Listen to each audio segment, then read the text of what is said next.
ဒီလူကတော့ The Father of Modern Gynecology ဆိုတဲ့ခေတ်သစ်အမျိုးသမီးမိရဲ့ထုခုယောဂဗေဒရဲ့ဖခင်တို့တိတ်စားခံခဲ့ရသူပဲဖြစ်ပါတယ်။သူဟာအမျိုးသမီးတွေမှာဖြစ်တဲ့ fistula ဆိုတဲ့ယောဂကိုရှာဖွေတွေ့ရှိခဲ့သူဖြစ်တယ်လို့အသက်18နှစ်ကျော်သားရှိသေးတဲ့ကလေးမွေးဖွားပြီးကာစားလူမဲမင်းကလေးများကိုရဲရဲဆက်ဆက်စမ်းသပ်ခန်းထဲမှာလူမဆန်စွာခွဲစိတ်ခဲ့တဲ့ဆရာဝန်တူလေးဖြစ်ပါတယ်။ဒါကြောင့်သူကိုကမ္ဘာဆေးပညာလောကကြီးကိုအမဲဆက်ဆွန်းထင်းအောင်လုပ်ခဲ့တဲ့သူလို့လည်းခေါ်ကြပါတယ်။လူသားတို့ရဲ့သမိုင်းကြောင်းမှာကျွန်တော်တို့အမြဲတမ်းကြားဖူးနေရဂုဏ်စရာနာမည်တွေအများကြီးရှိပါတယ်။ဒါပေမဲ့အဲ့ဒီအောင်မြင်မှုတွေရဲ့နောက်ကွယ်မှာမတရားနှိမ့်တာခံခဲ့ရပြီးလူမသိသူမသိပျောက်ကွယ်သွားခဲ့ရတဲ့သူတွေကိုတော့သမိုင်းကမှတ်တမ်းမတင်ခဲ့ကြပါဘူး။ဒီနေ့ကျွန်တော်ပြောပြမယ့်အကြောင်းအရာဟာဆေးပညာအောင်မြင်မှုသမိုင်းကြောင်းတဲ့ခေတ်သစ်အမျိုးသမီးယောဂဗေဒ Modern Gynecology ဆိုတဲ့နယ်ပယ်ကြီးတစ်ခုလုံးတိုးတက်ဖို့အတွက်ဓာတ်ချက်ပေါင်းများစွာရဲ့အောက်မှာစိမ့်သက်သက်စတေးခဲ့ရတဲ့လူမဲအမျိုးသမီးငယ်လေးတွေအကြောင်းပဲဖြစ်ပါတယ်။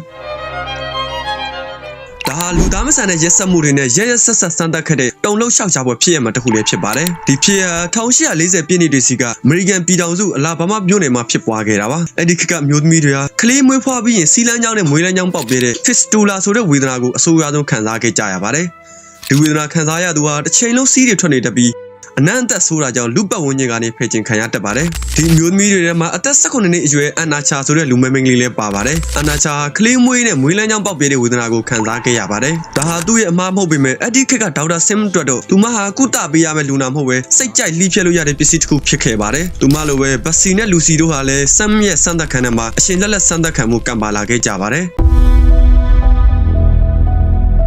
ဒီယောဂကိုကုသဖို့နီလက်ရှာဖို့ခြင်းတဲ့ဒေါက်တာဂျေမာရီဆင်ဆိုသူဟာသူ့ရဲ့စမ်းသပ်ခန်းထဲကိုကြုံဖြစ်သတ်မှတ်ထားတဲ့လူမဲမျိုးသမီးငယ်အန်နာချာဘက်စီလူစီတို့ကိုခေါ်ဆောင်လာခဲ့ပါတယ်။သူတို့ကိုလူနာဖြစ်ခေါ်လာတာမဟုတ်ပဲအစမ်းသပ်ခန်းတော်ဝါလေးတွေဖြစ်ခေါ်လာခဲ့ကြတာပါ။အဲ့ဒီစမ်းသပ်ခန်းထဲမှာကြားနေရတဲ့အတန်တွေဟာဆေးပညာဆွေးနွေးတဲ့နေမဟုတ်ပဲအသားကိုဓာတ်နဲ့စိမ့်လက်လှီးဖက်လိုက်တဲ့ထွက်လာတဲ့အဆုပ်ကွဲမတဲ့အဟိုက်တန်တွေပဲဖြစ်ပါတယ်။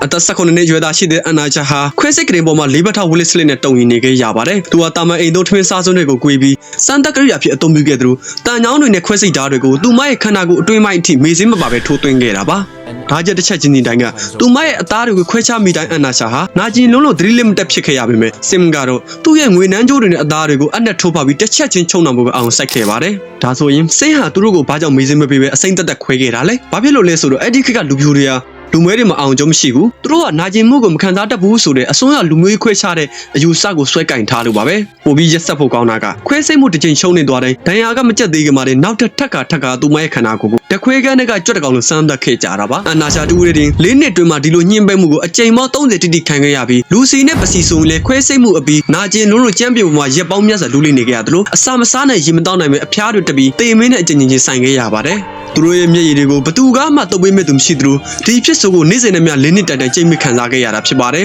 အဲ့ဒီခေတ်ကအမေရိကန်မှာလူမဲတွေကိုလူသားလို့မတတ်မှတ်ပဲပစ္စည်းတစ်ခုလို့တရိတ်ဆန်တကောင်လို့သဘောထားခဲ့ကြတာပါစင်ဟာဒီမျိုးသမီးတွေအဟိတန်တွေကိုလစ်လူရှုပြီးသူ့ရဲ့ဆေးပညာအောင်မြင်မှုတွေပဲအောင်စိုက်ခဲ့ပါတယ်